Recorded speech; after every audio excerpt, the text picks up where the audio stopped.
Bismillahir Rahmanir Rahim.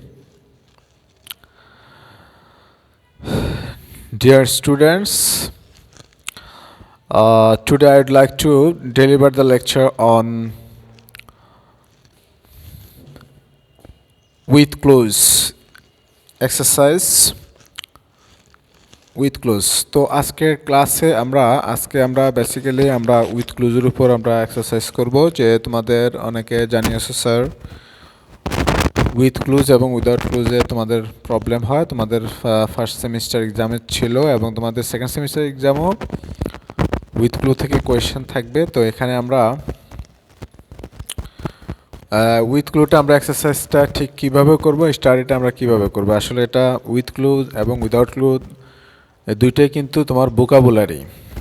তোমাকে প্রচুর পরিমাণ ভোকাবুলারি জানতে হবে। তার এখানে ভোকাবুলারির সাথে তোমাকে কিছু রুলস জানতে হবে, কিছু নিয়মকানুন জানতে হবে।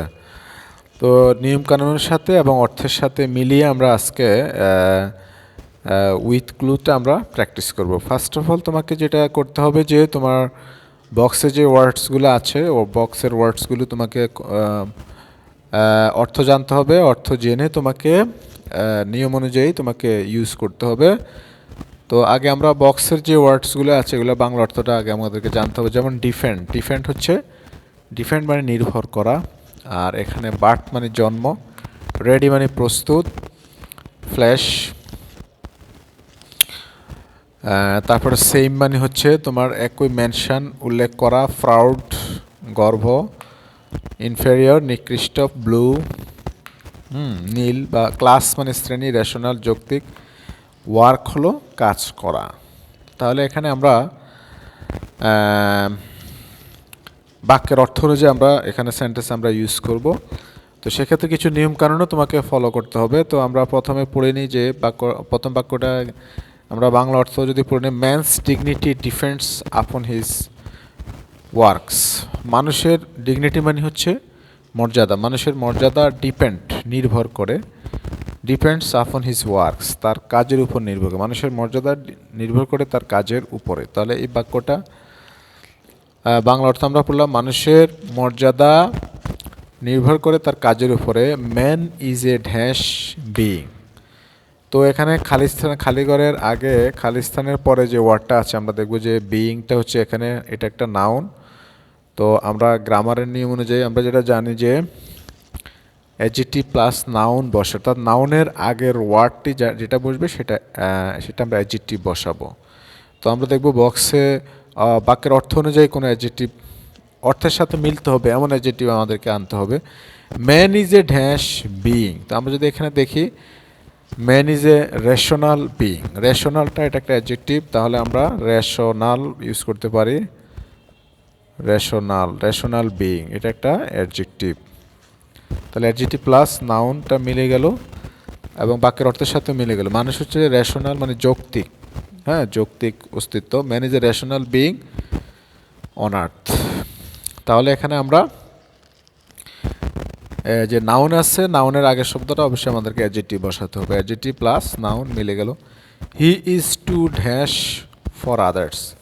হি ইজ টু ড্যাশ পাখিতে ইজ টু আসছে, দেখো is to, am to, are to, have to, has to, এগুলোর পরে অবশ্যই পরে যে ওয়ার্ডটা বসবে সেটা V1 বসবে। কি বসবে? V1 বসবে, মানে ভার্বের প্রেজেন্ট ফর্মটা বসাতে হবে। তো একবার তোমাকে বক্সের মধ্যে ভার্বের প্রেজেন্ট ফর্ম কোথায় আছে সেটা তোমাকে ব্যবহার করতে হবে। ভার্বের V1 আছে কি না সেটা দেখতে হবে। V1 দেখে তোমাকে এটাকে ইউজ করতে হবে। তাহলে হি ইজ টু, এই যে এখানে আছে হি ইজ টু ওয়ার্ক, এখানে ওয়ার্কস আছে, যদিও ওয়ার্কসটা হি ইজ টু ওয়ার্ক হবে। আমরা ওয়ার্ক এস বসাবো না, ওয়ার্ক বসাবো, কারণ এই যে is to, am to, are to, have to, has to এগুলোর পরে আমরা কী বসাবো? V1 বসাবো। তাহলে he is to work for others, তাকে অন্যের জন্যে কাজ করতে হয়। He is to work for others. যদি এখানে এস আছে আমরা এসটা এখানে ইউজ করতে পারবো না, যেহেতু এখানে am to, are to, is to, have to, has to, এই জাতীয় এগুলোর পরে আমরা কি বসাবো? V1 বসাবো। তাহলে he is to work for other, তাকে অন্যের জন্য কাজ করতে হয়। He should not be dash, he should be dash, এখানে খালি স্থান, এখানে একটা দেখো খালি ঘরের আগে এখানে একটা বি আছে। তাহলে আমরা নিয়ম অনুযায়ী আমাদের সূত্র হচ্ছে বি প্লাস V3 অথবা অ্যাডজেক্টিভ, বি প্লাস V3 অথবা অ্যাডজেক্টিভ, অর্থাৎ বির পরে আমরা কি বসাবো, বি প্লাস V3, ভার্ব বসালে ভার্বের ফার্স্ট পার্টিসিপল ফর্ম বসাবো, না হয় আমরা অর্থ অনুযায়ী অ্যাডজেক্টিভ বসাবো। তো আমরা এখানে দেখি আমরা এখানে কি আছে, আমরা হি শুড নট বি প্রাউড, এই যে proud, he should not be proud, এটা অ্যাডজেক্টিভ আছে। হি শুড নট বি প্রাউড, তাকে অহংকারী হওয়া, তার অহংকারী হওয়া উচিত নয়, তার গর্ব করা উচিত নয়। তাহলে আমরা অ্যাডজেক্টিভটা বসালাম এখানে, if he is of dash blood, if he is of blue blood, এই যে blue blood, blue blood, blue blood মানে আভিজাত্য, ব্লু ব্লাড একটা ফ্রেজ, এটার অর্থ হলো আভিজাত্য। যদি সে আভিজাত্য বা উঁচু বংশের কেউ হলেও তার অহংকার করা উচিত নয়, আভিজাত্য শ্রেণীর হলেও তার অহংকার করা উচিত নয়। হি should not be proud if he is of blue blood, যদি সে আভিজাত্য শ্রেণীর কেউ হয়ে থাকেন, উঁচু বংশের কেউ, তাও তার অহংকার করা উচিত নয়। হি শুড বি ড্যাশ, এই যে বি আছে, বির পর আমরা জানি V3 বা অ্যাডজেক্টিভ বসাবো। হি শুড বি, আমরা কি বসাতে পারি, হি শুড বি রেডি, এখানে অ্যাডজেক্টিভ আছে ready, he should B ready, তার প্রস্তুত থাকা উচিত, টু হেল্প, সাহায্য করার জন্যে। Any dash of man, any class of man, any class, যে কোনো শ্রেণী, যে ক্লাস, আমাদের এনিটা হচ্ছে অ্যাডজেক্টিভ, আর এরপরে আমরা নাউন বসাবো, ক্লাস এখানে আছে অর্থ অনুযায়ী, any class of man. He should B ready, তার প্রস্তুত থাকা উচিত, to help any class of man, যে কোনো শ্রেণীর লোককে সহযোগিতা করতে তার কি থাকা উচিত, তার প্রস্তুত থাকা উচিত। হি should B ready to help any class of man. তো এখানেও আমরা ঠিক অ্যাডজেক্টিভ, যেহেতু খালি ঘরের আগের শব্দ আমরা অ্যাডজেক্টিভ পেলাম, এখানে আমরা একটা নাউন বসাবো অর্থ অনুযায়ী, এখানে ক্লাসটা আছে নাউন, এই যে class, any class of man.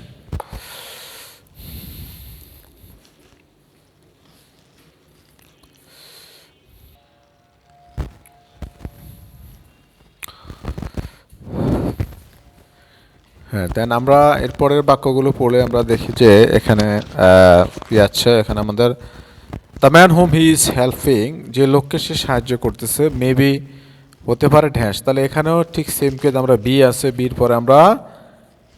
পরে আমরা বি প্লাস V3 বা আমরা কি বসাবো, অ্যাডজেক্টিভ বসাবো। দেখো এখানে আমরা হি মে বি ইনফেরিয়র, এই যে অ্যাডজেক্টিভ এখানে ইনফেরিয়র মানে নিকৃষ্ট হতে পারে, inferior, he May be inferior to হিম, তার কাছে সে নিকৃষ্ট হতে পারে।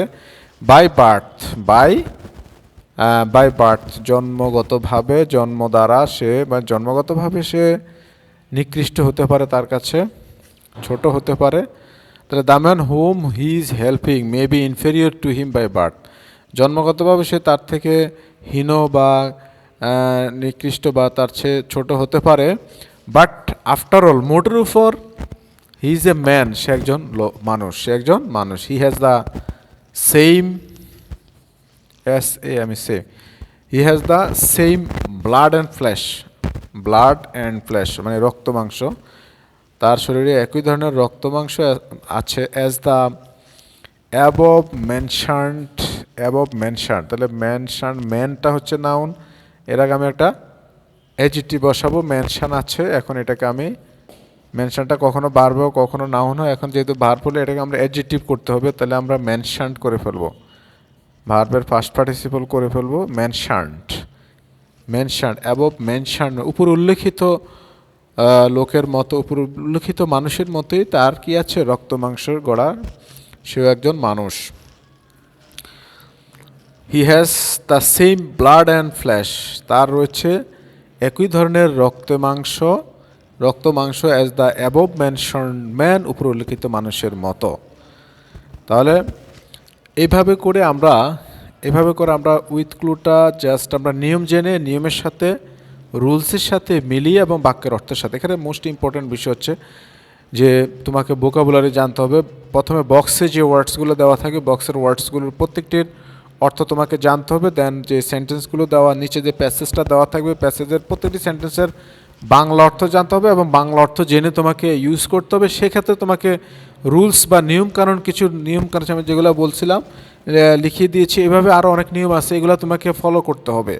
যেমন একটা খালি শূন্যস্থানের পরে দেখো নাউন আছে, তাহলে তুমি আগের ওয়ার্ডটা তুমি অ্যাডজেক্টিভ বসাবে।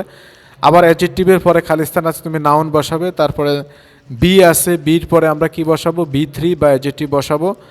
দেন আমরা মডেল অক্সিলারির পরে V1 বসবে। হ্যাঁ, এভাবে করে নিয়মকানুন জেনে তোমাকে স্টাডি করতে হবে এবং অর্থের সাথে মিল রেখে তোমাকে whatever you use that should be relevant to the meaning of the sentences. আর সেক্ষেত্রে তোমাকে বেশি বেশি ভোকাবুলারি জানতে হবে। হ্যাঁ, জেনে তোমাকে এভাবে ক্রিটিক্যালি অ্যান্ড কেয়ারফুলি স্টাডি করতে হবে। Then I think you will be able to answer properly in this script. No more today. Thank you all, thank you very much.